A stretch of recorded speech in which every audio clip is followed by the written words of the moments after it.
Assalamualaikum warahmatullahi wabarakatuh. Nama saya Emil Setiawan, NPM 1921020557. Di sini saya ingin menjelaskan tentang sifat dan karakteristik hukum Islam. Sempurna. Sempurna artinya utuh, lengkap segalanya. Kesempurnaan hukum Islam syariat dapat dilihat dengan diturunkannya syariat Islam dan dalam bentuk yang umum dan mengglobal permasalahannya, kecuali hal-hal yang bersifat langgeng. Nas memuat prinsip-prinsip hukum terperinci, konkret, dan teknis. Misalnya masalah peribadatan, perkawinan, perceraian, dan warisan diterangkan secara terperinci. Syariat Islam dapat benar-benar menjadi petunjuk universal dengan bentuk yang umum dan global tersebut. Syariat Islam juga dapat diterima di semua tempat dan di setiap saat juga. Elastis. Sifat dan karakteristik hukum Islam yang kedua yakni elastis. Mudah diubah bentuknya dan mudah kembali ke bentuk asal, lentur dan luas. Keelastisannya mencakup di segala bidang kehidupan manusia, baik jasmani maupun rohani, baik mengenai hubungan manusia dengan Tuhannya maupun hubungan interaksi sama manusia. Juga tuntunan mengenai kehidupan manusia di dunia dan di akhirat.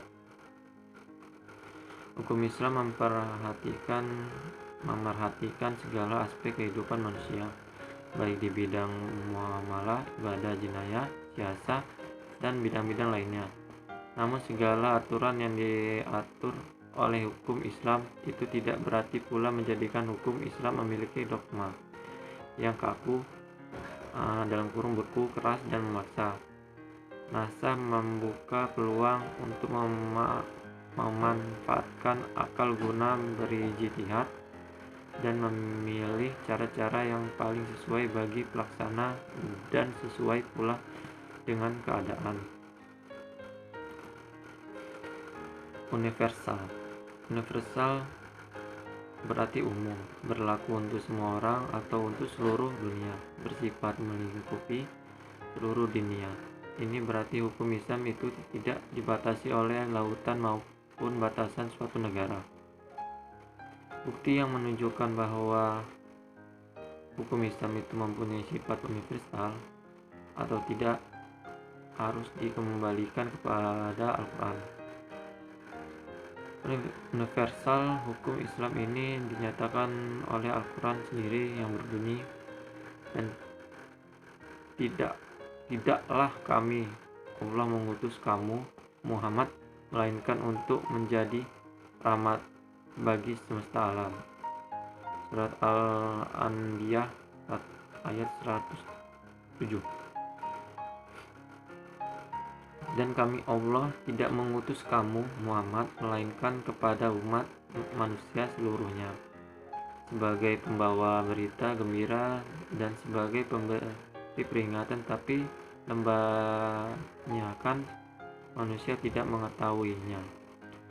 Surat Al-Sabah ayat 28. Kedua ayat Al-Quran di atas menyatakan bahwa syariat yang dibawa oleh Nabi Muhammad bukanlah dikhususkan untuk orang Arab saja, namun berlaku bagi seluruh umat manusia yang ada di seluruh dunia.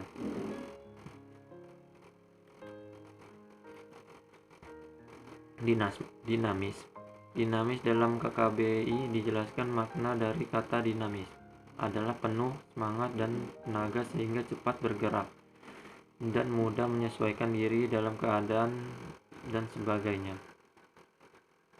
Kedinamisan hukum Islam terletak pada dasar-dasar yang menjadi dasar dan tiang pokok bagi hukum. Dasar-dasar dan pokok-pokok itulah yang menjadi sumbu kekuatan, kelemahan, kemudahan, dan kesukaran dalam menetapkan hukum Islam. Sesuai dengan tabiat manusia yang tidak menyukai beban yang membatasi kemerdekaannya, sehingga manusia memperhatikan beban hukum Islam dengan sangat hati-hati. Manusia tidak akan bergerak untuk mengikuti perintah jika perintah itu tidak dapat menawan hatinya atau mempunyai daya dinamika. Syariat Islam dapat menarik manusia dengan amat cepat dan manusia bisa menerimanya dengan ketetapan hati. Karena Islam menghadapkan pembicaraannya kepada akal dan mendesak manusia bergerak dan berusaha serta memenuhi kehendak fitrah yang sejahtera. Sebagaimana hukum Islam menuju pada toleransi, persamaan, kemerdekaan, menyuruh untuk berbuat ma'ruf dan mencegah munkar. Sendi-sendi dari kedinamisan hukum Islam adalah: 1. Meniadakan kepicikan, 2. Menyedikitkan pas, 3. Mensyariatkan hukum dengan cara berangsur-angsur, 4. Memerhatikan kemaslahatan manusia, 5. Mewujudkan keadilan yang merata. Sistematis.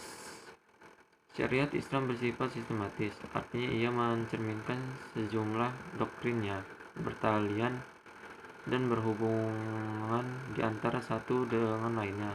Secara logis, beberapa lembaganya saling berhubungan satu dengan lainnya. Perintah sholat di dalam Al-Quran selalu diiringi dengan perintah menunaikannya. Zakat, perintah untuk makan dan minum, diiringi dengan kalimat tetapi jangan berlebih-lebihan. Demikian pula dengan lembaganya. Pengadilan dalam Islam tidak akan memberikan hukum potong tangan bagi pencuri bila keadaan masyarakat sedang kacau dan terjadi kelaparan. Tidak akan memberikan hukuman rajam bagi pezina dan kebiasaan berpakaian yang belum diterapkan sebagaimana yang dikehendaki oleh hukum Islam itu sendiri. Hukum Islam dengan kelembagaan demikian saling berhubungan satu sama lainnya. Hukum Islam tidak akan bisa dilaksanakan apabila diterapkan sebagian dan ditinggalkan sebagian lainnya.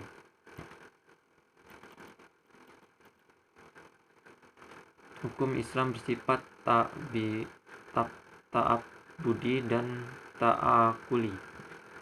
Al-Shatibi menyatakan bahwa ta'abudi adalah suatu di mana tujuan hukum dalam melembagaan hukum untuk membebaskan mukallaf dari perintah-perintah hawa nafsunya, agar dia menjadi hamba Tuhan dengan sukarela, sebagaimana dia juga hamba Tuhan secara alamiah, itiraran, secara terpaksa. Sedangkan al-akuli adalah sebaliknya, bersifat ta'abudi. Lebih jelasnya, ta'abudi adalah suatu bentuk ibadah yang tujuan utamanya untuk mendekati diri pada Allah, yakni beriman kepadanya dan segala konsekuensinya, berupa ibadah yang mengandung sifat ta'abudi murni, ya, artinya maka ide dan konsep yang terkandung di dalamnya tidak dapat kauru makula almana atau suprarasional. Manusia harus menerima apa saja yang telah diterapkan oleh syariat. Contohnya, sewaktu Umar melaksanakan haji bersama Rasulullah mencium batu Hajar Aswad. Melihat hal itu, berucaplah Umar, "Kamu hanyalah sebuah batu. Jika aku tidak melihat Rasul menciummu, niscaya tidak akan aku lakukan hal itu." Bersifat ta'akuli kedua, yakni ta'akuli berbentuk dalam bidang muamalah. Ta'akuli ini bersifat duniawi, yang maknanya dapat dipahami oleh nalar, kulla almana, atau rasional. Maka manusia dapat melakukannya dengan bantuan nalar dan pemikiran manusia. Ilat dari muamalah yang bersifat takuli dapat dirasionalkan dengan melihat ada masalahat atau mudarat kandung di dalamnya. Suatu dilarang karena adanya kemudaratan di dalamnya dan diperintahkan karena ada masalahatan di dalamnya. Sekian dan terima kasih. Apabila ada salah kata saya mohon maaf. Wassalamualaikum warahmatullahi wabarakatuh.